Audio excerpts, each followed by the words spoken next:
So today I thought I'd do a video on something I hadn't considered doing because I don't normally do a video on Mondays. Typically I release a video on a Sunday and a Wednesday, but I felt compelled to talk about Tony Blair. You see, Tony Blair's a rather fascinating individual and he keeps cropping up in the news, something which we are going to be talking about very soon. But first, a brief history. Tony Blair was Prime Minister for a long time. He won 3 terms. Congratulations. However, I do believe he set Gordon Brown up to lose, since he'd done so much damage to our country and our economy. And let's not talk about that oh so precious war, shall we? He, like Margaret Thatcher, got 3 terms and is now loathed by society. And I say he'd set Brown up to lose because I firmly believe Cameron would have annihilated Tony Blair. That's not to say Gordon Brown is totally innocent in all of this. For God's sake, the man sold our gold reserves off at their lowest possible value. He would have gotten more money for the gold if he'd taken the gold to cash for gold and simply paid them to take it away. Now, another interesting fact about Tony Blair. He was a Remain voter. Okay, maybe not so much interesting, but the interesting part is that he once tried to be the president of the EU after he was done being Prime Minister and tanking our economy and basically everything in our country. He would have done so well there.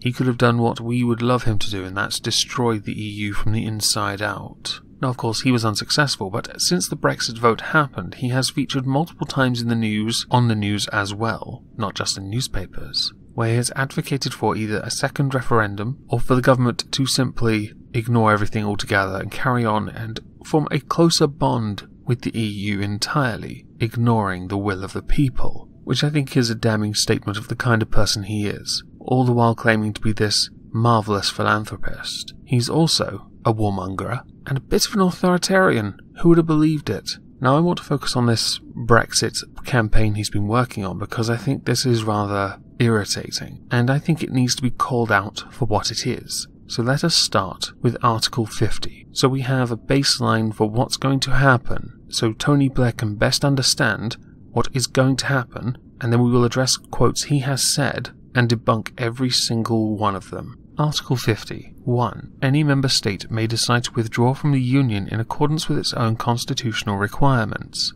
2. A member state which decides to withdraw shall notify the European Council of its intention. In the light of the guidelines provided by the European Council, the Union shall negotiate and conclude an agreement with the state, setting out the arrangements for its withdrawal, taking account of the framework for its future relationship with the Union. That agreement shall be negotiated in accordance with Article 218(3) of the Treaty on the Functioning of the European Union. It shall be concluded on behalf of the Union by the Council, acted by a qualified majority, after obtaining the consent of the European Parliament. 3. The treaties shall cease to apply to the state in question from the date of entry into force of the withdrawal agreement, or failing that, 2 years after the notification referred to in paragraph 2, unless the Council, in agreement with the member state concerned, unanimously decides to extend this period. 4. For the purposes of paragraphs 2 and 3, the member of the European Council or of the Council representing the withdrawing member state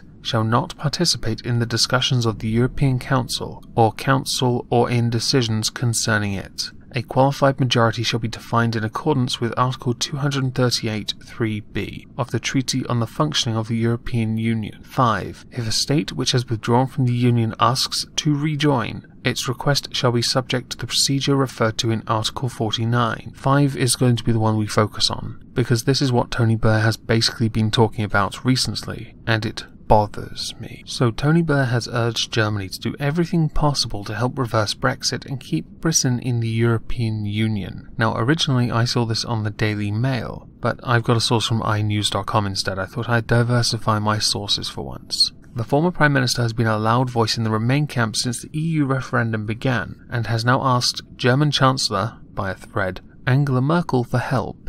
It would be a mistake of historic proportions if the United Kingdom leaves the European Union, Mr. Blair told Business Insider's German edition, which I will of course link in the description. Even Europe, especially Germany, has a lot to lose. It is in all our interests to maintain barrier-free trade across the continent and to hold liberal democracies together in times when authoritarian structures are resurgent. Surely by saying this, you understand why people think there's an authoritarian nature to the whole idea in keeping the United Kingdom in the EU when it voted to leave. Mr. Blair stressed, Germany should do everything possible to keep the UK in the EU. I would love to see now what you'd have Germany do to keep keep us in the EU without them forcing us to stay, like under pain of death. A lot of people argued for reforming the EU. The EU has shown itself to be totally incapable of it, and I know you in that interview talk about EU reform, and that's how you'd want it to be. If it reformed, we would want to rejoin. That's what you think. I don't think that's what people think though anymore. I think the EU showing itself with the negotiations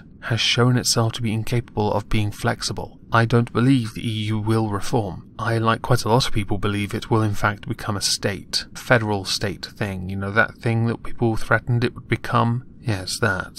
But, of course, I am happy to be proven wrong if, in fact, it falls apart like I fully expect it to when we leave. The former Labour leader also said it is crucial the door is left open for the British people if they decide they want to stay in the EU, and this is the part about the reforms. Mr. Blair added Germany could play a vital role in reversing Brexit. No, it can't. If it teams up with France to push for reforms that the British public see as appealing. I disagree, and I think you now have to accept the result. This is something I don't think you're doing. By continuing down this path, you're just showing how incredibly desperate and salty you are. Not all Remain voters, just you, and those isolated individuals that still think like this, like we should still stay. You are ignoring the will of the people. That's what you're doing. You believe you can change their mind. The vote has been cast. You must respect it. Now, as I earlier stated, Tony Blair has given a number of interviews on the subject of Brexit. He's also done a number of speeches, so we're going to first of all address one of those speeches, or a passage from one of those speeches. I want to be explicit. Yes, the British people voted to leave Europe, and I agree the will of the people should prevail. I accept right now there is no widespread appetite to rethink. But the people voted without knowledge of the terms of Brexit. Two small things. Firstly, I had to cut out a lot of dead air, so I apologise for the jump cuts. Second, did you notice the disdain on his face when he accepted the will of the people? Interesting. Third, did you not think it was down to the Remain camp to inform the voters on the terms? Yes, the ballot simply said leave or remain, but to explain the consequences without using fearmongery, which has mostly been debunked, for example those economic forecasts, was a bit wasteful and foolish, and obviously ended the careers of David Cameron and George Osborne. As these terms become clear, it is their right to change their mind. Our mission is to persuade them to do so. Whoa. Hold your tits, Shirley. Now, I don't want to be accused of strawmanning, but what you're saying almost implies that if you can convince enough people to change their mind, that maybe a second vote would be called, almost ignoring the will of the people in the first place under the pretense of them not being informed enough, which is a tad arrogant, as not to say all people that voted leave were informed.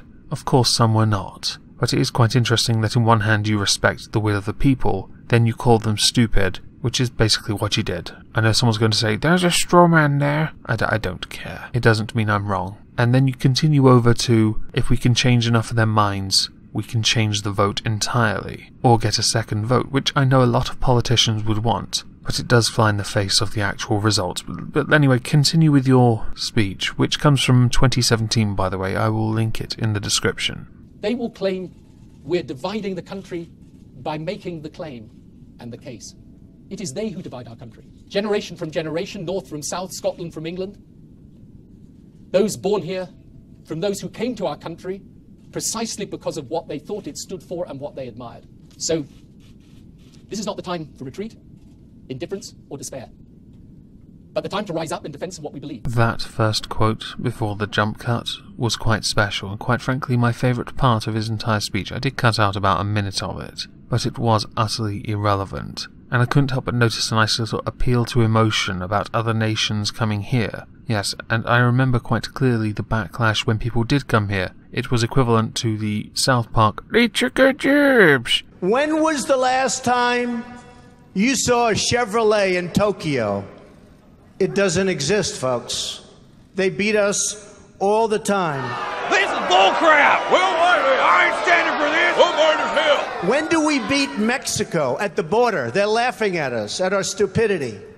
They took our jobs! Yes, that. Your stance on Brexit and your continual push to either reverse it or call for another referendum, all the while claiming to respect the will of the people, is an insult. You claim to represent British values or want to show what British values truly are, but apparently they include being a bloody-minded fool. Yes, millions of people voted to remain, which is why the negotiations and the end deal are going to be so complicated to appease all sides in this argument. You call it negotiations, but let's face it, it's a mess. I've been paying close attention to it. It is a mess. The committee meetings are my life. I cringe so much when David Davis answers stuff. It's tragic. However, by continually getting involved in Brexit like you are, Tony Blair, you are creating the divide.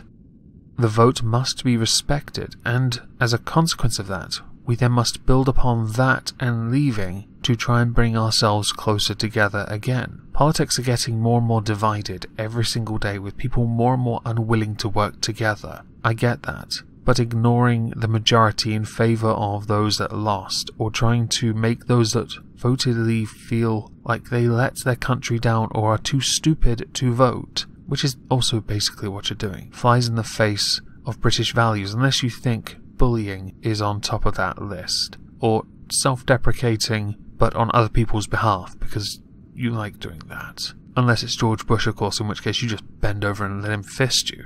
Anyway, I was going to cover another interview, but I think I'll link it in the description. It's a Sky News one, it is quite interesting. And just before we finish, I want to touch on one thing. Tony Blair is quite passionate about the Good Friday Agreement. I tend to agree with him on how important it is to respect it. I don't care so much about the Northern Ireland and Irish border, but I do understand the need to respect that agreement, which is why this is so complicated. Regardless of how little I care about it, I understand it's complicated. I have talked about this on my second channel on a stream on the Cthulhu-Kin and Friends show. I will link that in the description as well if you're interested in listening to me tell the audience repeatedly I really don't give a fuck about Ireland. Anyway, rant over. So I hope you all have a lovely day, and thank you all for listening.